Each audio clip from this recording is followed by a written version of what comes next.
கதிரும் ராஜியும் வீடு சைடு வந்துட்டாங்க. இன்னொரு பக்கம் நம்ம குமார் பற்றி எல்லா உண்மையுமே குமாரே கோர்ட்லேயும் சொல்லிட்டாரு. இந்த விஷயத்தில் ஜட்ஜ் அரசிக்கிட்ட கேட்குறாங்க, நீங்கள் ஏதாவது சொல்கிறீங்களாம்மா? அவர் தரப்பில் அவர் எல்லா உண்மையும் சொல்லிட்டாரு.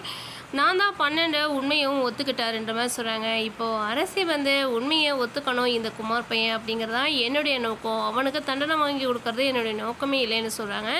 இதை கேட்டு வீட்டில் உள்ளவங்க எல்லோரும் ஷாக் ஆகுறாங்க. ஒரு பக்கம் ஏன் அரசி இப்படி பண்ணுன்ற மாதிரி அண்ணன் தம்பியெல்லாம் கேட்டப்போ, ஒரு தப்பு பண்ணவன் திருந்திட்டான் அப்படின்னா அவன் பண்ண தப்புக்கான தண்டனையை அவனுக்கு அவனே கொடுத்துட்டான் அப்படிங்கிறதா என்னுடைய நோக்கமோ. அப்படித்தான் என் அப்பா என்ன சொல்லி கொடுத்து வளர்த்துருக்காரு. யாரையும் பழி வாங்கணுன்ற நோக்கத்தில் நான் இல்லைன்ற மாதிரி சொல்கிறாங்க.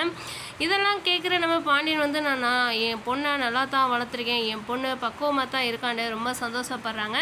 இனிமேலும் அவனுக்கு பிரச்சனை வராது என்னம்மா உறுதிண்டு எல்லாரும் கேட்டதுக்கு இனிமேல் வராத பிரச்சனைன்னு நம்ம அரசியும் வாக்குறுதி கொடுத்துட்டு போகிறாங்க. கொஞ்சம் கொஞ்சமாக அரசியும் மாறிக்கிட்டு வராங்க. இனி கதிர் ராஜுடைய ரொமான்ஸ் செம்மையாக இருக்க போகுது. வீடியோ பிடிச்சிருந்தா லைக் பண்ணி ஷேர் பண்ணுங்கள். நம்ம சேனலை சப்ஸ்கிரைப் பண்ணுங்கள்.